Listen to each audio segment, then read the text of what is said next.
जों दिनै 70थि बर' थुनलाइ सान बे फोरबो फालिनाय जों चिरां जिल्ला बनस'नि जानानै बयनिसिमबो गोसो गोरबोनिफ्राय जों हामलायनायखौ बावहरबाय।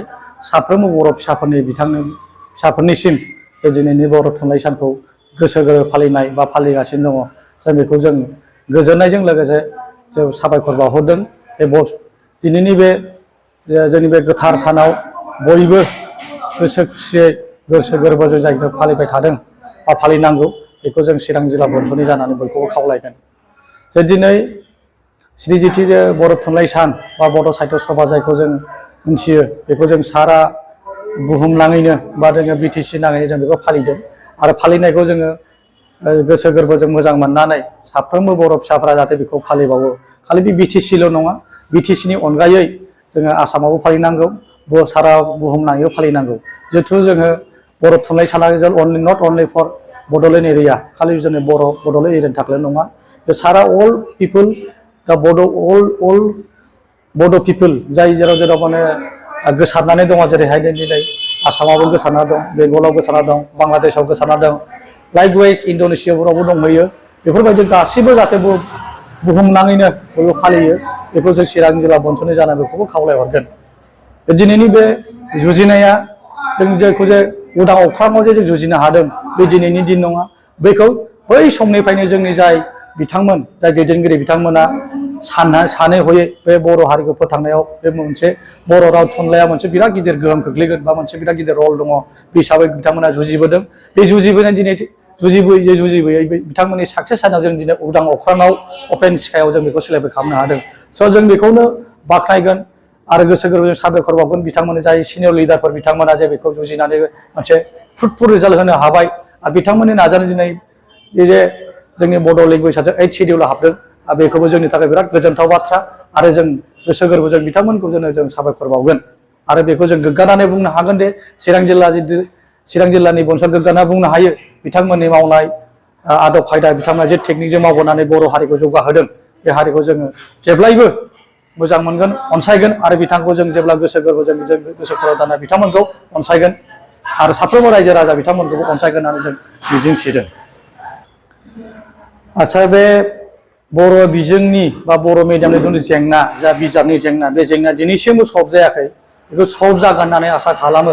जे बिथांमोना दिनै एनुवेल कनफारेन्स खुङो, बिराद गिदिर गिदिर कनफारेन्स खुङो, जे कनफारेन्सआव नोङो 10 crore 20 crore बिथांमोना बाहायो, बा 50 crore गाहाम बाहायनाय खोनायो, बा 20 lakhs बेबायदि गोबां रोखोमनि हिउज एमाउन्ट अफ मानि स्पेन्ड खालामो बे मोनसे प्रग्राम अर्गानाइज खालामनायाव।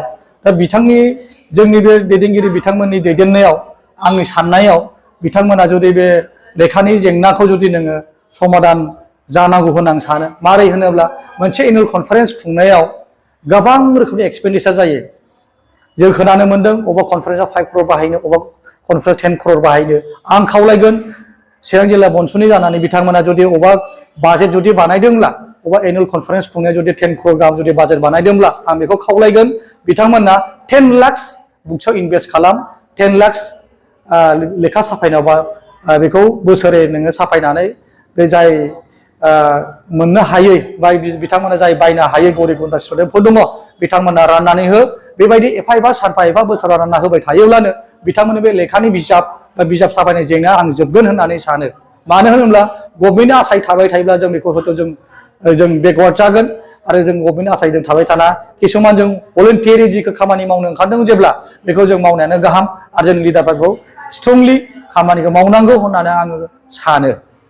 माखासे सरकारि स्कुलफोराव माखासे मास्टारफोरनि जेंना आरो गोबां बिदिनो न'नि बायदिसिना जेंना, जिला जानाय वालनि जेंना बायदिसिना जेंना दं, बेनि सायाव नोंथाङा मा बुंनो सानो? आङो स्कुला मोनसे जाबाय मोनसे पियर मोनसे टेम्पोल, स्कुलसो मोनसे पियर टेम्पोल, जाय टेम्पोलाव जोङो मोजां मोजां गथ'फ्रा फरायनानै इयुनखौ दाहैनो हायो, हारिखौ फोथांनो हायो, समाज सिबिनो हायो। बेखायनो जुदि अबेबा मोनसे हारिखौ जुदि फोथैनोब्ला, अबेबा जाथिखौ मोनसे फोथैनोब्ला, बिनि इडुकेसन सिस्टेमाव स्कुल कलेजखौ बुथारबानो बे हारिया लासैनो सोदोमस्रि गैयै, इडुकेसन गैयै जालाङो। बेखायनो सरकारा जेब्लायबो जोंनि सायाव, जिहेतु बर' हारिनि सायाव मोनसे थांखि दंखायो, बे थांखि थानाय हिसाबै बिथांमोना जोंनि जेंनाखौ माब्लाबाबो सुस्रांनाय नङा बेखौ आं सानो।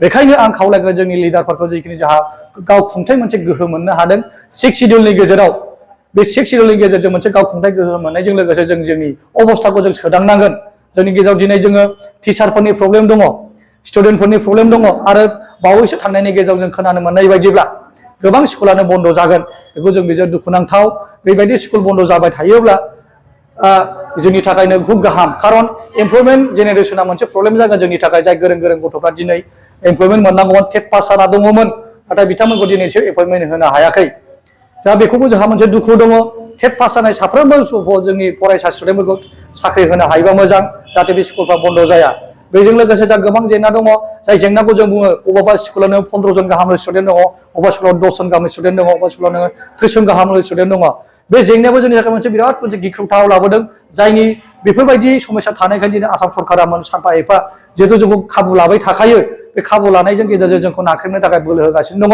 बेखौ सुस्रांनाया गाहाम आरो बेखौ जों बुंनो थांगोन दिनै गभर्नमेन्ट स्कुला बन्द जानाय लोगो लोगो जोंनि गोबां लाइमोनफ्रा दिनै बेखार जागोन जाय आरो जा फिन खेबसे जा इक'नमिक कन्डिशना जा गाज्रि जागोन आरो दिनैनि बे सुस्रांनायनि बा जों बेखौ लामा फेदेरनायनि आं खावलायगोन साफ्रोमबो जोंनि लिडारफोर जाय दैदेनगिरि बिथांमोन दङ बर' थुनलाइ आफादनिफ्राय लानानै बिथांमोना जाय दैदेनदों बिथांमोना गाव गावनि गथ' गथायखौ जाहाथे इंलिश मिडियामाव फोरोङालासिनो प्राइभेट स्कुलाव फोरोङालासिनो गभर्नमेन्ट स्कुलावनो हरो जाहाथे बे गभर्नमेन्ट स्कुलनि एनरलमेन्टआ बारायो आं बेखौनो खावलायगोन जाहाथे बेबायदि स्कुला जाहाथे फिन थैनायनि लामायाव थाङा आं बेखौ चिरां जिल्ला बनस'नाय जानाय जोबोर आङो गोसो गोरबोजों खावलायगोन बिथांमोना जाहाथे बे इनिसिएटिभखौ लायो